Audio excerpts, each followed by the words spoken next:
Welcome to part 4 of a series that we're doing here at the Alembic Files. That series being titled Once Upon a Time, relating directly to the fact that what we've been fed about the origins of this country and some of its actions, if not all, have been pretty much been a myth, a fairy tale, and we're just saying why. So, once again, I'm Al. I'm Theo. And I'm going to start off this time. I had promised last time out, much to everyone's chagrin, I'm sure, that I was going to read something from a book entitled Sources of the Constitution. The link was up there from the last time around. Maybe you've gone there already. What I'm going to read is from Chapter 2. This book was written by a Brit. I believe it was, 1894. I don't have that exactly in front of me. I think that was the year. All right. Sounds right. Yeah, I guess these things, I should just go ahead and do it, right? Well, the late 1800s are an interesting time in history. Yes, they are. The number of books you and I come across that are out of print that tell roughly the same story are phenomenal. They all come from between 1850 and 1900. Yeah, this is 1894, and the reason why I believe that makes sense, what you just said, was I believe that there was a changing of the guard. We've referred to this already, and that is after the Brits got a pretty good bloody nose in the Boer War. And this is from Cecil Rhodes' own mouth, and that is they no longer had, they could no longer fight the wars. Their best blood could no longer fight the wars. So they realized they needed some help. I mean, it is that tiny island, whatever that thing is from Shakespeare, that blessed turf or whatever. But, I mean, obviously the world was getting bigger, so to speak, and their population wasn't rendering all that much to keep up with, shall we say, the expansion. So after the Boer War, it seemed to be quite clear that the United States stepped in as a military force at about the time the Brits were kind of just pulling it back a little bit. Not that they weren't an effective fighting force, it's just that they needed some help. Let's just put it that way. Otherwise, we would not have been in World War I and II. So at that time, we get into the Spanish-American War, which I think was just a rehearsal. I mean, that was a lopsided debacle. And this is all because Cuba's people were being oppressed by the Spaniards. And I'm thinking to myself, so what changed? It's Fidel now, but we don't seem to want to go in there. Yeah. And it's also interesting that we never took that as part of the prize. We let Cuba stay, obviously, quote, independent, whatever that meant, and took Puerto Rico and the Philippines, but didn't touch Cuba. That's for another year. Yes, and even down to today, you see peculiar things like, Hugo Chavez? Where does he go for treatment for, what does he have, cancer? He goes to Cuba. Just little interesting things like that. What, does he not trust the doctors in his own country? Why does he got to go to Cuba? Ask the Pope. He's there more than anybody else is. Well, exactly. Now you're getting to right. pulling the strings there. So after the Spanish-American War, I believe there was a changing of the guard. And, of course, our military was subject to what Britain and other certain power centers in Europe wished. And so, yeah, and that all seemed to take place at that time. Plus, if you go another 5 or 10 years beyond 94, you've got a lot of interesting works coming out of the city of London, to include Halford Mackinder's thesis about what would constitute the final empire, where would that war be fought. You have Robert U. Benson writing the futuristic work, Lord of the World. So something was going on there, without a doubt. And Cecil Rhodes, I guess, was at the end of his rope at that time, and had made the round table, which I believe, after his passing, and the setting up of all the trust that he had, was overseen by Lord Milner and his, what you call the kindergarten group. Pretty interesting stuff. You said it. So here we are again in this time period. And this book is called Sources of the Constitution of the United States, considered in relation to colonial and English history by C. Ellis Stevens.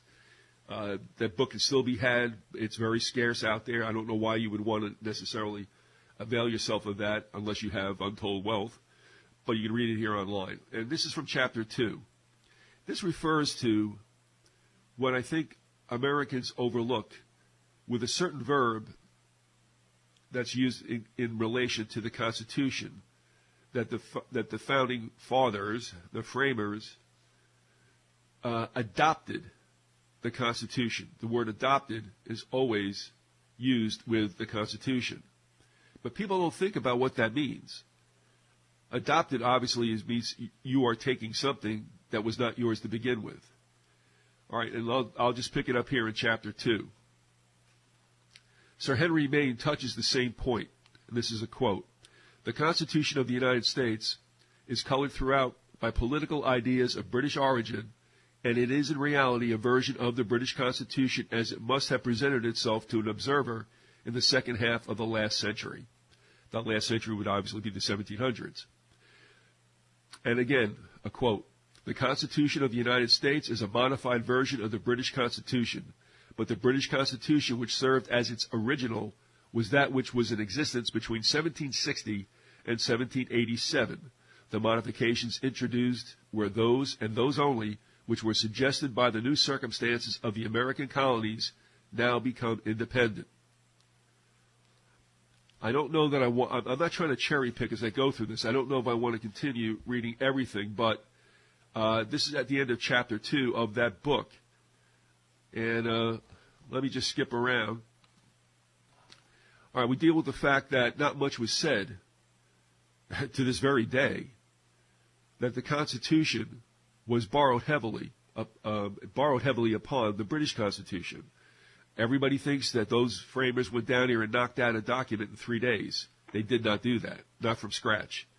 So this silence, this individual, Sir Henry Maine, speaks about in this paragraph. Maine refers to this remarkable silence, especially as affecting the pages of the Federalist, and ventures an explanation. There is one fountain of political experience upon which the Federalist seldom draws, and that is the political experience of Great Britain. The scantiness of these references is at first sight inexplicable. The writers must have understood Great Britain better than any other country except their own. They had been British subjects during most of their lives.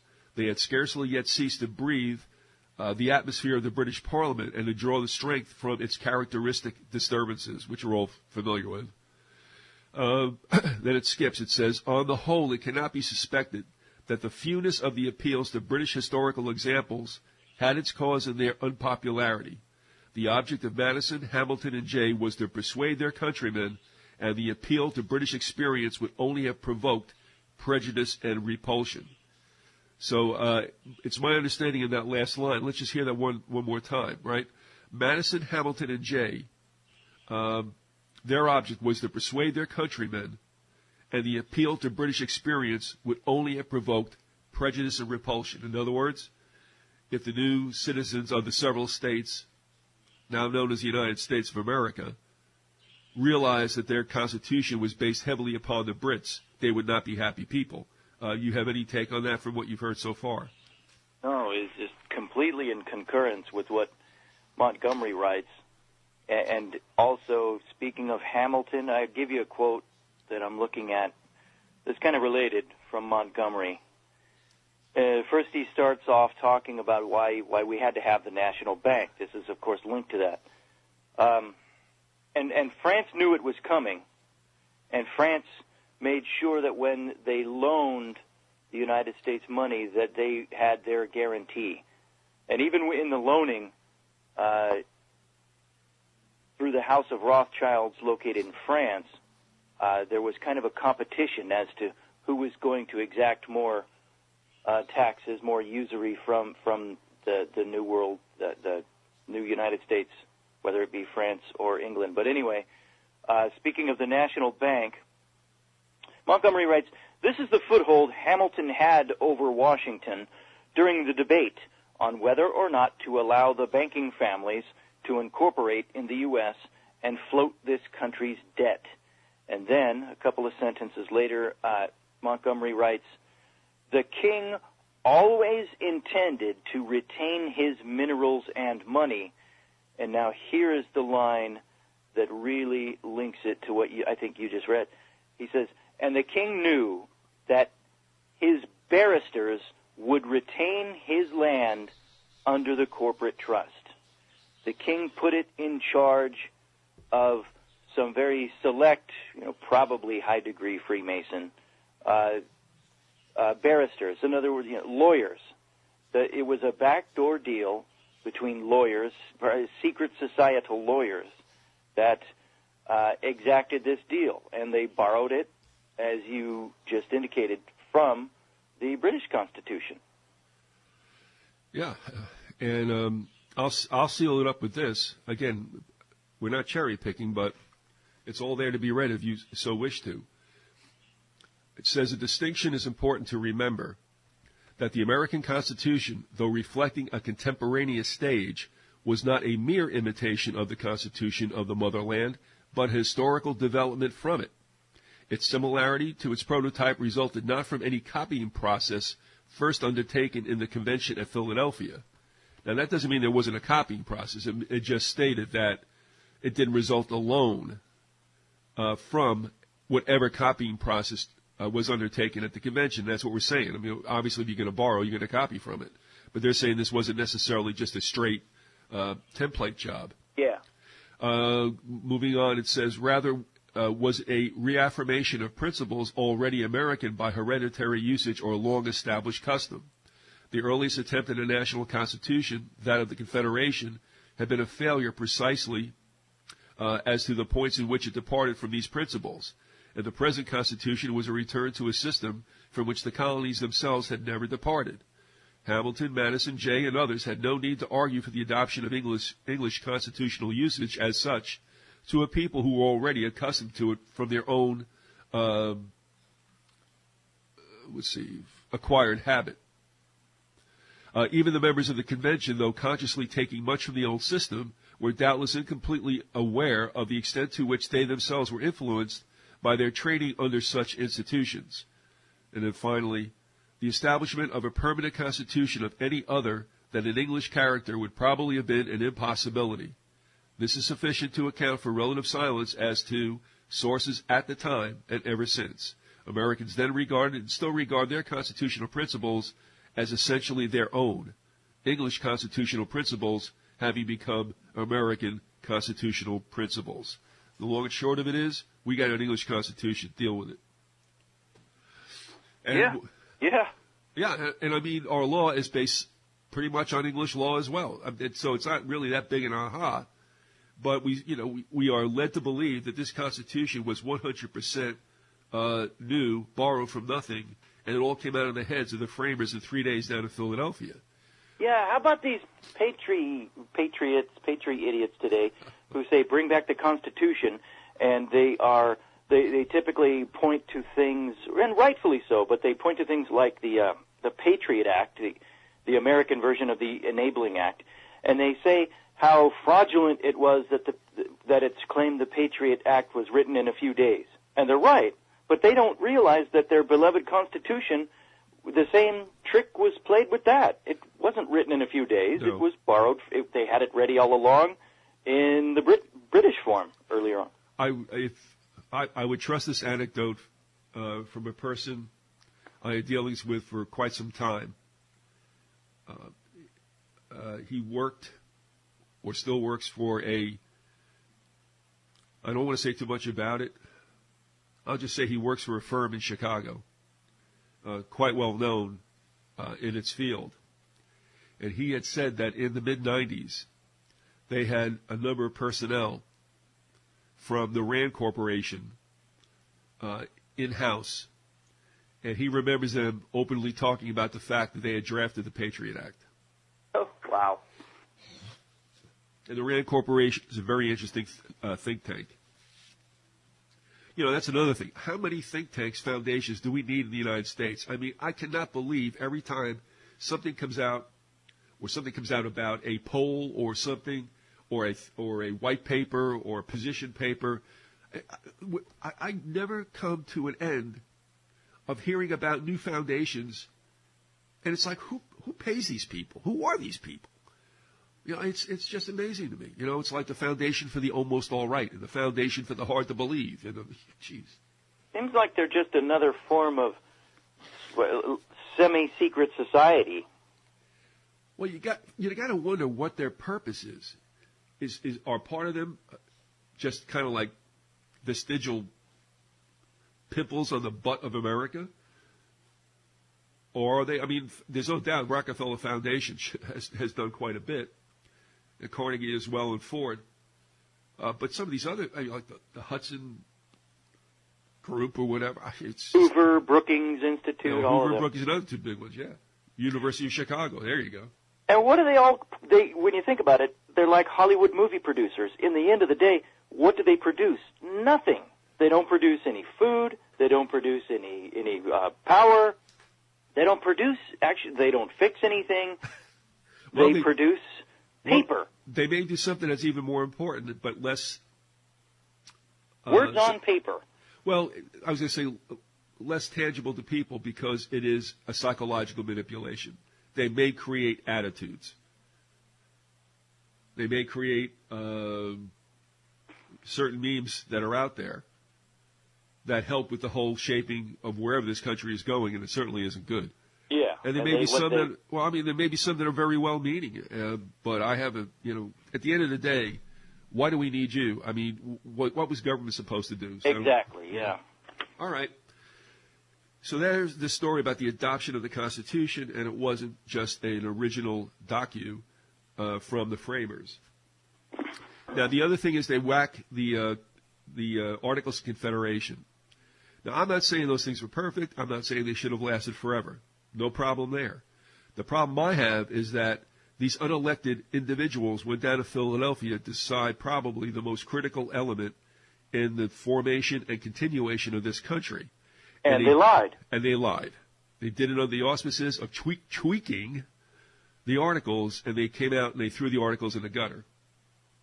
And that is what ticked off a lot of the former colonists, especially those who had fought to get away from what they were now being presented with, a crap sandwich that they try to avoid because that's what they had, or their daddies and mommies had in England.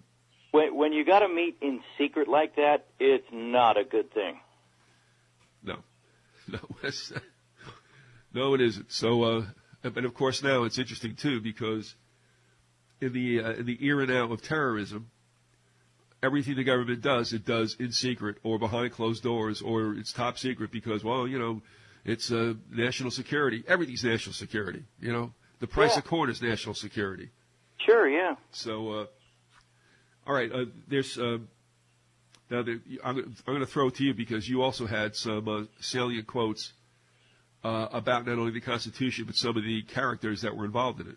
I kind of am loaded for bear with a bunch of Montgomery quotes here. First of all, Al, before I get into the quotes from Montgomery, the facts that Montgomery cites, I wanted to start it off today with some conjectures of my own about the American Revolution, things that people need to think about historically, and they don't because they've been brainwashed, really. And the American Revolution itself, the war, while of course for the common man fighting it, risking his life, it was real. The fighting was real. But at the higher level, I'm convinced that some of the generals, the higher you go, the more the thing was rigged. The fix was in, especially in the later stages of the war. And let me start it off with this specifically. I remember years ago watching a documentary about the American Revolution, and the narrator was talking about the British General Cornwallis, and there was some mystification over why Cornwallis didn't seem to prosecute the war with the same vigor that he seemed to show in his other military career. The fact is, Cornwallis never lost a battle before the American Revolution. He never lost a battle after the American Revolution. It was only strangely during that American Revolution when Cornwallis somehow weirdly lost his mojo. But the narrator on this documentary, like on PBS, I think it was. He was noting how during the winter months, and sometimes not even in the winter months, how Cornwallis spent a lot of time going to ballroom dancing and dancing with the belles and dames, the aristocratic colonists' women, spending a lot of time with them instead of prosecuting the war, and it just was uncharacteristic of him. Now, as Montgomery notes here, when Cornwallis surrendered at Yorktown, Cornwallis did not surrender the war. He surrendered a battle. He did not surrender the war, as we are taught. But if you look at Cornwallis's career, what happened to him after Yorktown? Historically, and I can't think of any exception to this, maybe somebody else out there can, but when a general, no matter how renowned he is, when a general loses a battle as climactic, as important as Yorktown was, I mean, Cornwallis supposedly lost the whole war at Yorktown. And when that happens, historically, a general gets demoted. I mean, he's lucky if he isn't drummed out altogether, but he always, such a general will always be demoted. So what happens with Cornwallis after the Revolution, when he goes back to Britain, guess what? He gets promoted. He got promoted to the military rule. He was the military head over all of India, over the British colonial holdings in India.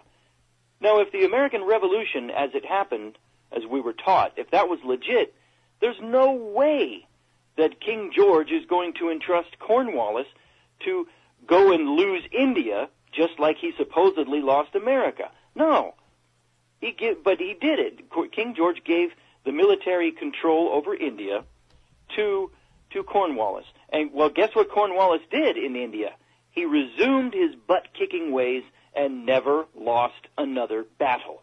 See, there's something fishy, highly suspicious about the way Cornwallis comported himself during the American Revolution. And if you think about two more things about this, my conjectures, and I'll get back to Montgomery. If you study history, but the history of wars between France and England, name one time when France defeated England at anything, especially at sea. I mean, not even Napoleon could beat Britain.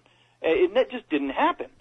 And yet we are taught that Admiral de Grasse's French fleet just happened in the nick of time to arrive at Yorktown to bottle up Cornwallis's troops.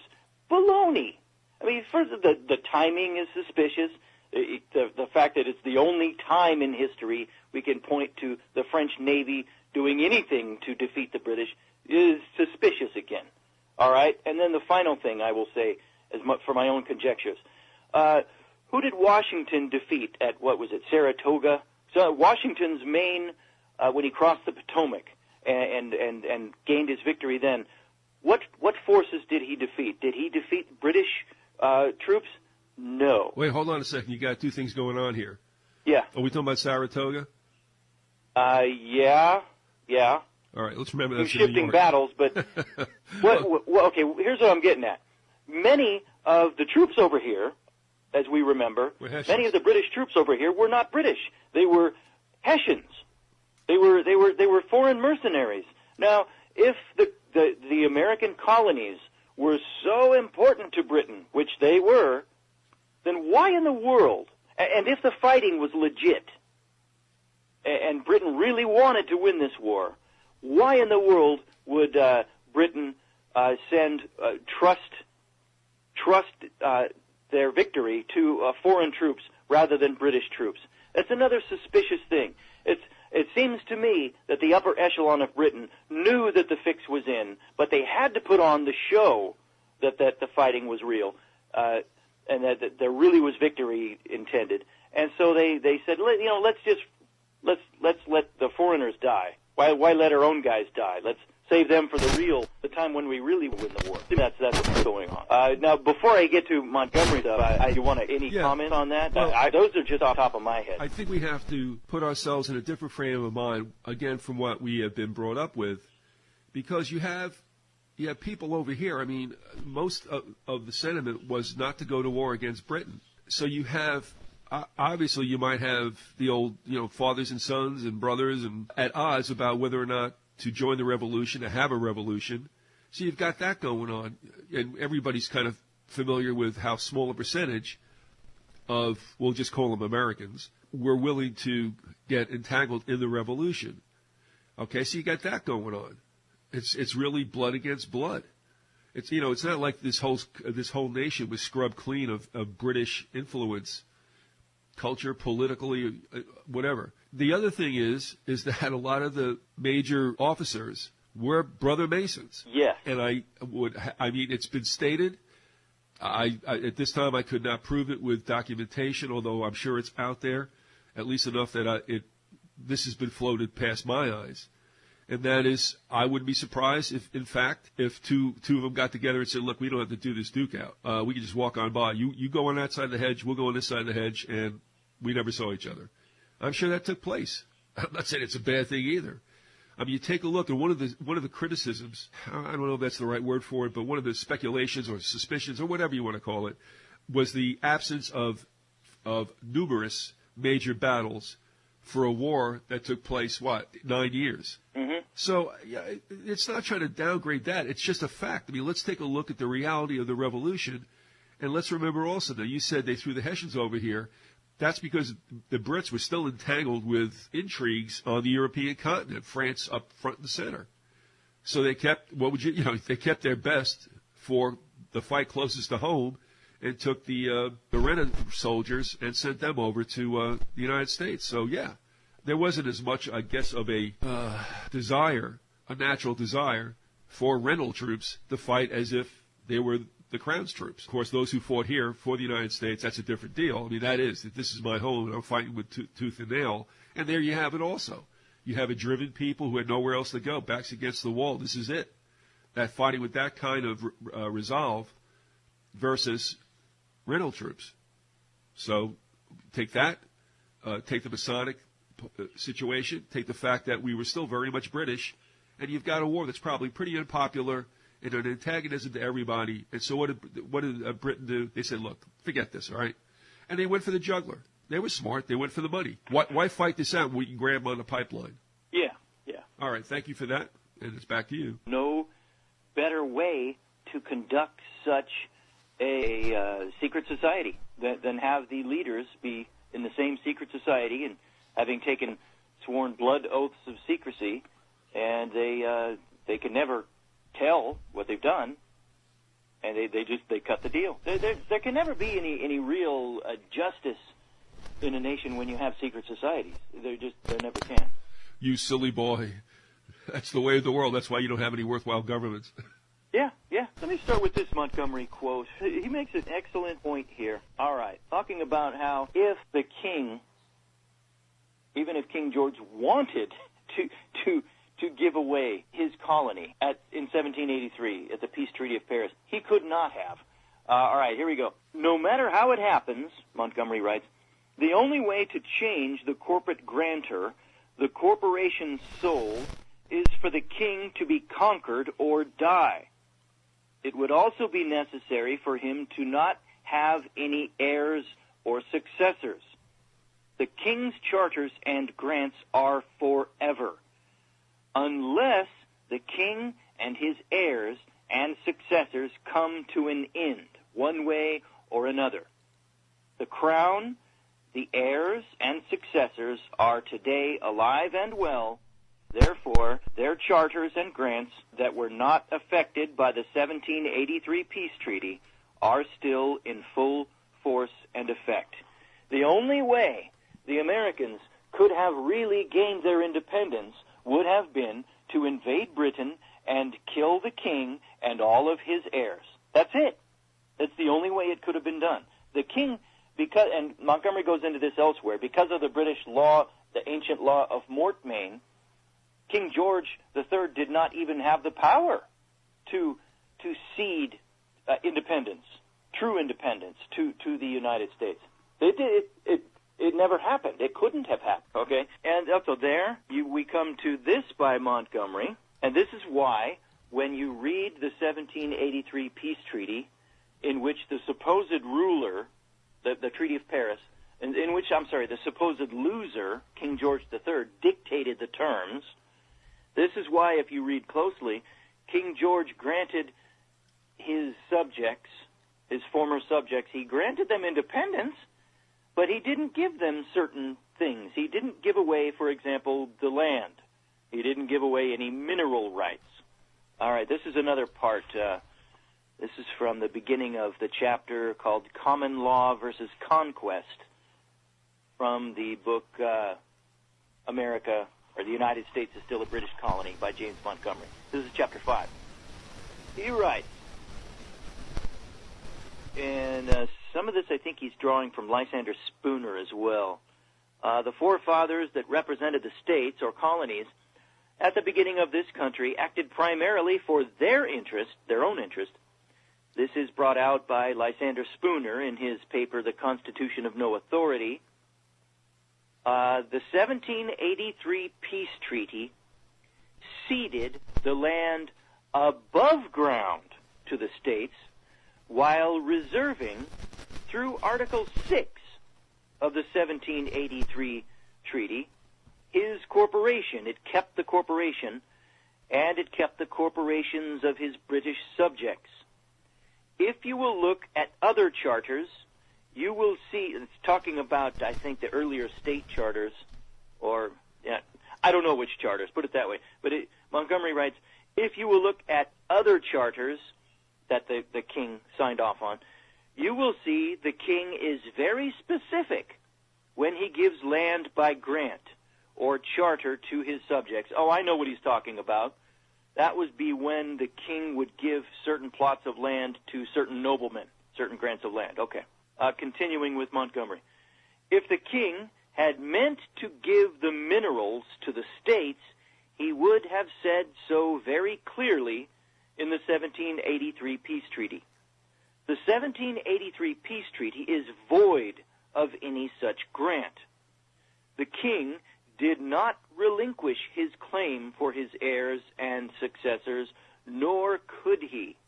His tax was to continue forever, for his expenditure, together with what after the Civil War, the king's interest continued to be observed and a tax collected. Again, so the fix was in. The Americans never gained any independence.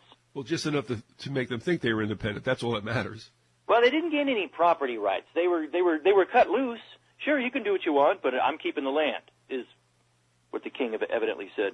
There is a whole interesting chapter that I just touched upon in years gone by. First with an individual by the name of David Wilbur Johnson, and secondly with a family out of Georgia, the Rice family. Oh, yeah, yeah. Well, Johnson went back into... He was somebody that was brought on as a, I don't want to say counsel in the legal sense, but somebody who was very versed in property rights.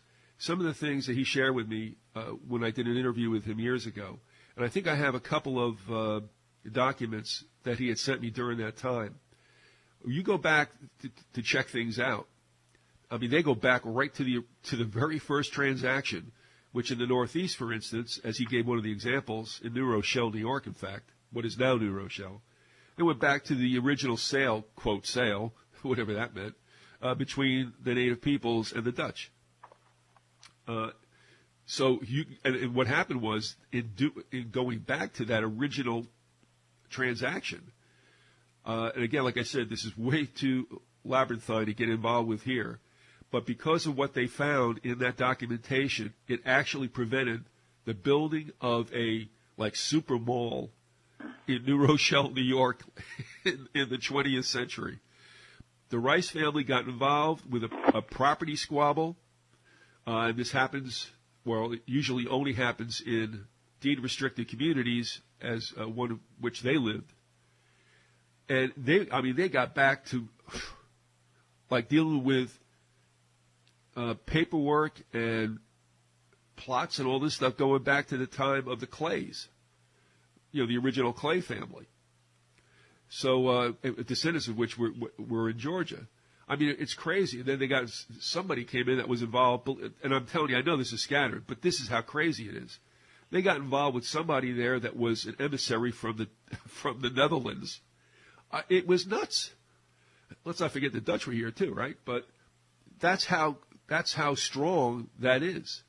I mean, that's probably the most steel-like observed law that there is, and that is the land transactions and who owns what. So this whole deal about Britain, I mean, like I said, we never bought the land that were the 13 colonies from Britain. We never won it in the war. So exactly who owns this? And, of course, you remember, too, there's always, it pops up like every so often, this big, reaction to the fact that the Queen is buying up all this land in Colorado, right? You ever hear that? That one I did not hear. Yeah, the Queen and, what's his face? Ted Turner are kind of land barons out in the Rocky Mountain West. But if that, in fact, is true, well, there you go. And here's another thing, too, to think about in the future. Eventually, you're going to be told we're running out of water. That's another control element to be used upon us. Can you imagine if you're being told that the land upon which you live does not provide you water along with the land? In other words, somebody owns the water underneath you. The water rights, yeah. And it gets even stranger, too, when you take a look at, and this is a really bad trend in the United States, which is making things much worse, just take a look at the example, and I know this is getting far afield, but take a look at the bottled water industry. I mean, how many times that's been bought out upon being consumed by another corporation, and now it goes to Nestle's. Nestle's in Switzerland owns, like, everything. The old Poland Springs, the old, what else was there, Deer Park water and all this other stuff that's out there, Zephyr Hills water. Huh? I didn't know that. Yeah, I mean, I had two coworkers, one in Jersey, one down here, whose spouses worked for bottled water. In Jersey, it was Great Bear. Then it became Poland Springs. Then it became Deer Park. And eventually, the company was closed down. It was streamlined. That particular individual was laid off for good. And down here in Florida, Zephyr Hills Water is now part of the Nestle family. And that spouse was transferred to Atlanta, or you don't have a job anymore. And, I mean, I even look at the supermarkets. The one I go to, you get past all the Lairships, it's owned by a Belgian firm. I mean, do we own anything anymore? U.S. companies are not U.S. companies. That's scary. But to be told also in time to come that we don't own the water and watch that thing happen. I mean, that's why supposedly the Bushes were so, aggressive in buying water rights down in South America, where all the good Nazis live. Oh, wow. It's bizarre. So, yeah, I mean, that's how strong those original documents and transactions were, that you could go back to the very beginning. And that's why some people got hit with, like, these absolutely arcane taxes and such that had never been paid and, like, rolled over for centuries. It's crazy. Well, here is a specific, a Montgomery excerpt that specifically confirms what you just said, that the stupid patriot, you can't really own the land. You never had the land. All right. Montgomery writes, patriots claim they have allodial title to the land. How can this be when they never owned it to begin with? And then Montgomery cites this court case, Marshall versus Lovelace, 1 North Carolina 412-1801, 2 SA 70. Now here's the quote from that court case. But this state had no title to the territory prior to the title of the King of Britain and his subjects, nor did it ever claim as Lord Paramount to them. This state was not the original grantor to them, nor did they ever hold by any kind of tenure under the state, or owe it any allegiance, or other duties to which an escheat is annexed, how then can it be said that the lands in this case naturally result back by a kind of reversion to this state, to a source from whence it never issued, and from tenants who never held under it? And then Montgomery concludes, the world continues to pay the benefactors of the king's charters for the king's investment in America via taxes. Bingo. Okay, I have nothing to say, so if you want to go on. Okay. Now there's another personage that we can't leave off here. This is from the chapter. First of all, this again is from the book The United States is Still a British Colony by James Montgomery. This is the chapter entitled A King's Charter Which Refuses to Die. You're going to get a kick out of this. The king is still head of America Incorporated, the author of its charters, and the creator of his Sestui K Trust. The king continues to be the benefactor, along with his heirs and successors, of the largest corporation in the history of the world. Now get this.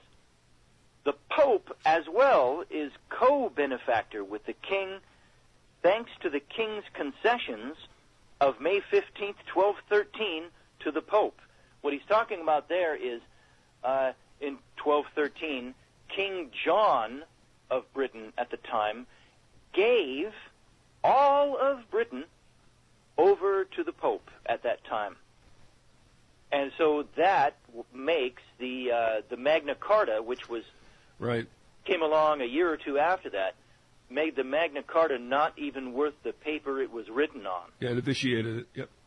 Yep. So let's see. A couple of pages later, Montgomery continues.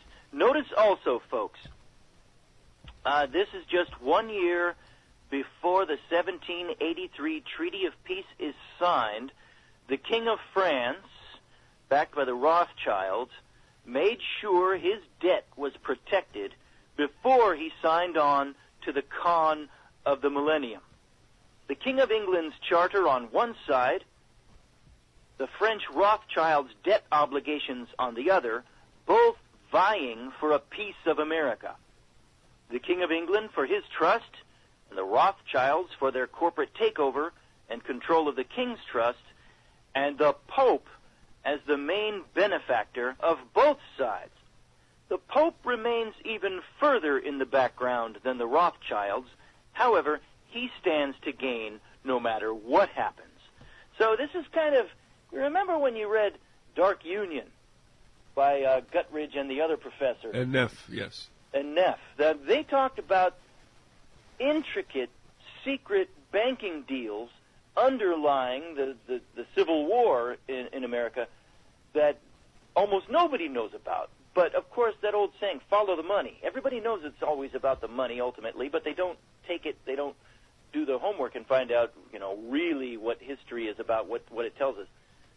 When you have a war, there's always money, deep and powerful money interests that are really behind the war and stand to gain by it. One more excerpt along the same line from Montgomery. And I'm skipping a couple of pages here. Do the king and the Pope have proper claims to their land holdings? No. The king's claim would not exist except for his barristers, i.e. lawyers, and his backers, the bankers, and the Pope, via his church's land holdings and the financial backing of the early banking families. The reason I, James Montgomery, also say no is that fraud and deception are involved here. How did the king come by his claim? By the conquest of Britain by William the Conqueror in 1066, and thanks to the Pope's partnership with England as trustee for Rome, working inside of Britain with her Jesuit priests. Remember, this is my aside here. Remember King George in the Treaty of Peace declared himself, along with some of his other titles, to be the elector of the Holy Roman Empire. Uh-huh. Yeah. Okay, getting back to Montgomery. Conquest does not change land held in trust. So the lands held by the British and trusts, that is, wills of testament, and traditions of the father's land going to the sons, could not be overturned by the conquest of William the Conqueror. But even further than that, God Almighty granted to Adam and his descendants the entire earth. It was given away to Satan, but later reclaimed by Jesus Christ as the second Adam. The land was then placed in trust for the descendants of Israel. To deny this trust and charter is to deny the written word of God Almighty. If the Pope denied this, he would expose himself as the apostate church, the whore spoken of in Revelations. Why do I say this, Montgomery asks? Because he, the Pope, and the King hold lands by the King's civil law through creations of trusts and charters over land they do not really own, for they cannot. God Almighty owns the land and grants the land to whom he chooses, Israel. Just as the king held on to his possessions after the Revolutionary War for his heirs and successors, and just as conquest does not change ownership of lands and possessions held in trust, we now have the same claim. The fraud is the king is taxing us for a trust he created based on an earlier conquest. Now, all right, listen, before, to cut all through that, let me ask you, to what or whom is Montgomery referring when he uses the term Israel? Well, I left a little bit of that out. That's all right. Again, you got to watch what you get into because, and I'm not chiding you at all, it's just that, yes, this thing is not easy to go through because if it were, more people would be aware of it, and it'd be a lot easier to explain. Most people quit. Montgomery includes a little excerpt, I left that out, about the 10 lost tribes. He doesn't really explain that, but right. That could be spiritual tribes, or probably more likely he might ascribe to the... Racial tribes? Yeah, okay. Which, that opens up... that. Of course, that could be a subject for many other shows, so... Yeah, which we're not going to do. No. But the point is that the king and the Pope, king and queen and the Pope, they are holding land and lording it over people when in reality God created the land, and it's God's to give away, not some human to wrest control of it and lord it over others. And then someday that is going to be rectified. Also, the way that the Pope plays into this is that, at least in the Vatican's eyes, in the papacy's eyes, they are the ones who are entrusted with all that God could give. Let's put it that way. There's more than just one document written by more than just one Pope, whether it's a bull or not, that states that everything belongs to the Holy See. Yeah, there's never been a more rapacious organization created ever. But that's what lay claim to all that, and that is because they are the ones that it evolved upon from God. Anyway, it doesn't matter if it's true or not. That's their take, and that's been very much stated all through the centuries by the Pope. That's all I'm trying to make that connection because people who aren't necessarily Christians or Jews or whatever. I mean, most people don't believe in anything anyway, but. Understand that that's where the Pope is coming from, and understand that the papacy and the Vatican to this day, as a secular entity as well, as the head of the church, hold sway. I mean, it's a player. They don't want it's a player, but it's a player. So I just, again, that's another whole thing. But as you mentioned, those things that people are scratching their heads going, "Oh, these wacko Christians." No, not at all. I mean, we're just telling you that that's where, for lack of better terms, which I'm obviously struggling for, the Pope lays claim as the vicar of Christ. There you go. I want to, whenever we wrap this up, before we wrap this up, I want to get in this one paragraph, Al, because people out there who are going to have the knee-jerk, purely emotional reaction and say all of this is baloney, because it doesn't fit the paradigm that they were, the programming that they were given. Go ahead, and we'll go out on that because the time is growing late. Go ahead. Got it. You know, this guy Montgomery and the second witness we could refer to, the informer, they've done, as you say, they've done the wet work. They've actually done the years of research. And you guys can go, naysayers can go check this out, can go try to refute this. But they deal with specific facts here. Now, this paragraph here just blows me away. I don't know how I would ever find the time to confirm or refute this, but I would invite naysayers, people who don't believe Montgomery, go check it out. Go try to refute him. And it is this. Montgomery has a paragraph here where he tells you how our taxes today, to this very day, through our IRS Tax 40 Form 1040, how a portion of that, to this day, goes to the king and the crown of Britain. And that's always been the case ever since the con job of the 1787 Constitution frame-up. Check out the specific facts and form numbers he cites here. Here is the paragraph. All right. He writes, IRS collected tribute. As further evidence, not that any is needed, that a percentage of taxes that are paid are to enrich the King and Queen of England, for those that study Title 26, you will recognize IMF, which means Individual Master File, and all taxpayers have one. To read one, you have to be able to break their codes using File 6209, which is about 467 pages. On your IMF, you will find a blocking series, which tells you what type of tax you are paying.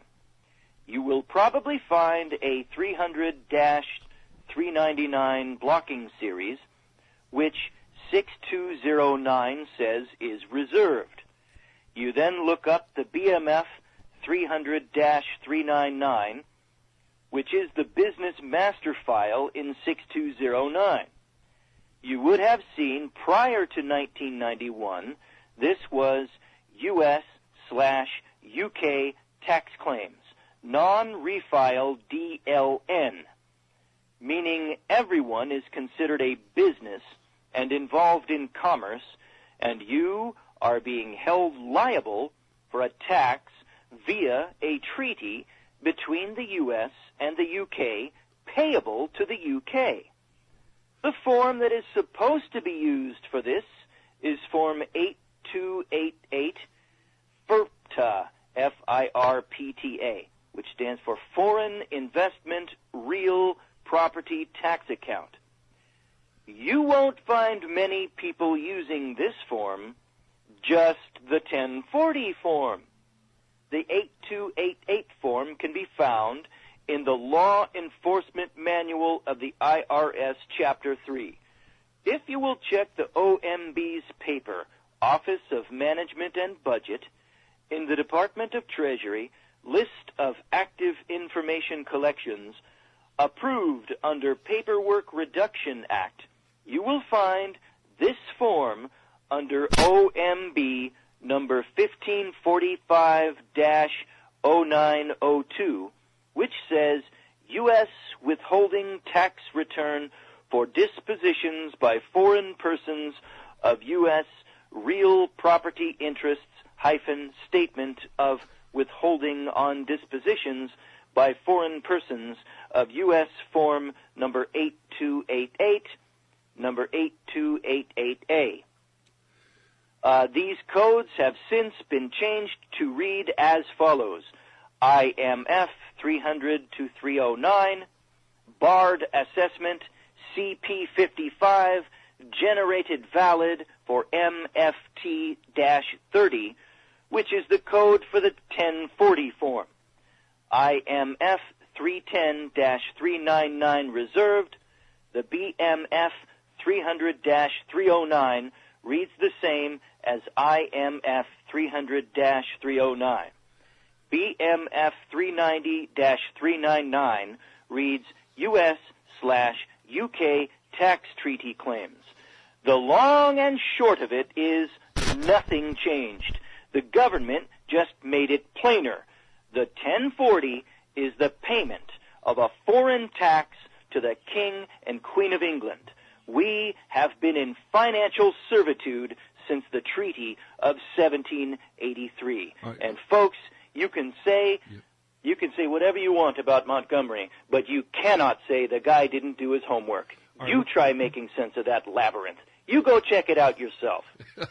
Hey, hose yourself off, will you? All right, No, let's- because I know there's going to be a lot of people out there who just, they're going to poo-poo it, and, that's going to be folly and shame unto you. Well, look, whatever one does not want to believe, despite the fact that it's true, has never stopped anyone from peeing all over it. Don't worry about it. It comes with the territory. We should have gotten used to it by now. We got to go, but let me just ask you one thing. Do you have a page number or something that people can go to go ahead and review or actually to read in depth what you just laid out?